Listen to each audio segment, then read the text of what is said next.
everybody. It's Jamie of Pandora Astrology here in Berkeley, California.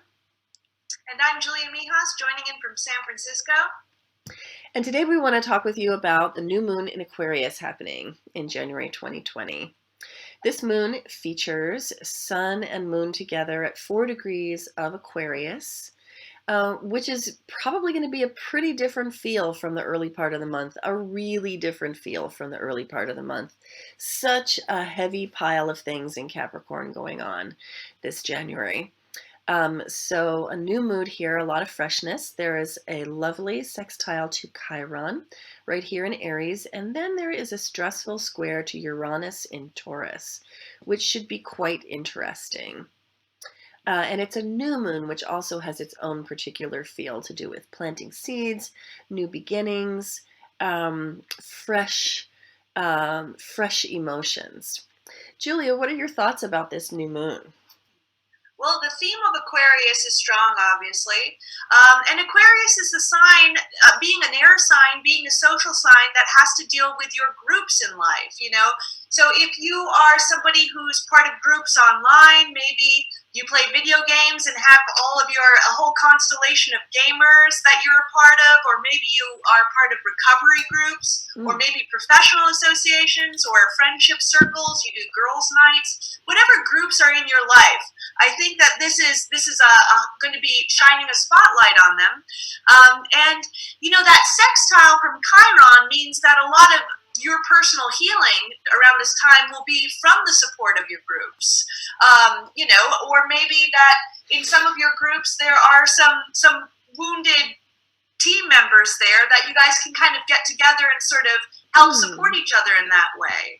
That Uranus square, though, is not the most compromising element in the mix, though. That Uranus square to the moon and to the sun is kind of like a little bit my way or the highway.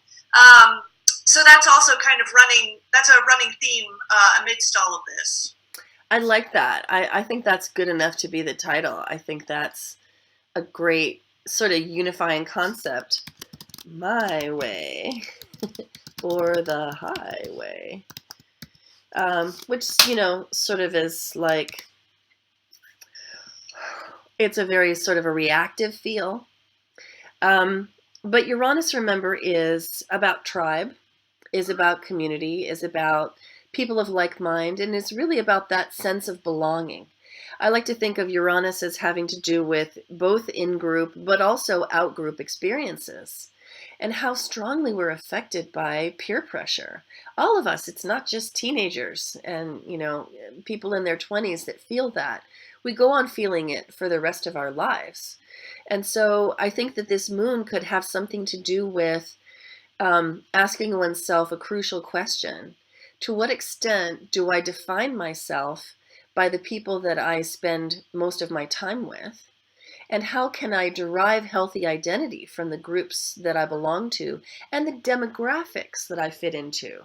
Also, my ethnicity, my religion, my race, my affiliations. Yes, and so how can I be in charge of how I derive my identity from those groups and those demographics? Right. And how can I minimize the reactivity as I maybe, you know, push back against the group, as I emerge from the group?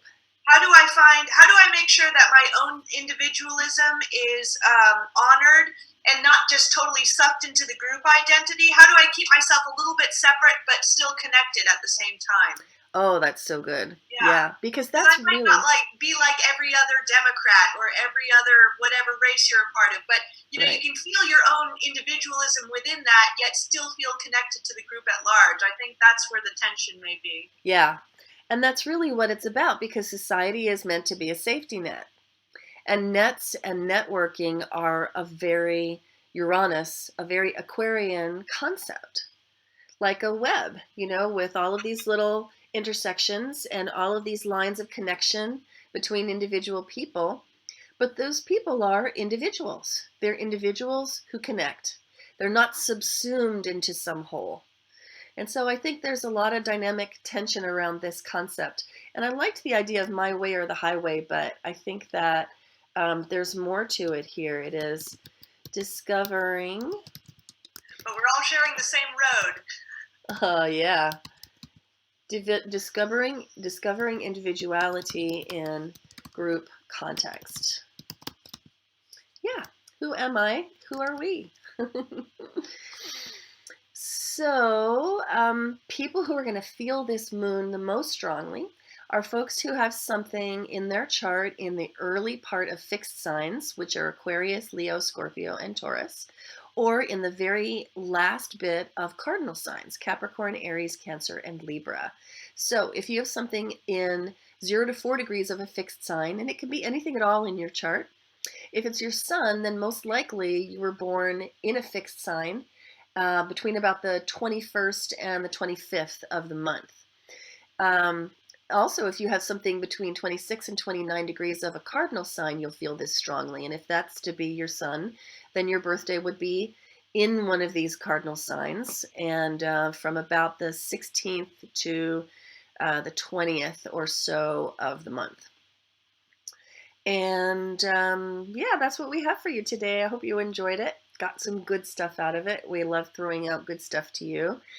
And you can always find more good stuff like this on our YouTube channel, Pandora Astrology on YouTube, arranged into playlists for your convenience. And you may know that we do horoscopes, and those can also always be found at pandoraastrology.com/horoscope. Be sure to check your rising sign first, and then check your sun sign.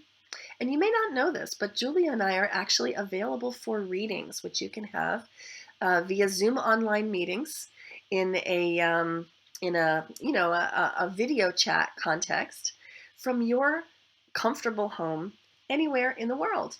And we would love to see you and talk with you about your life. And we'll see you next month around the cosmos. Bye. Bye-bye.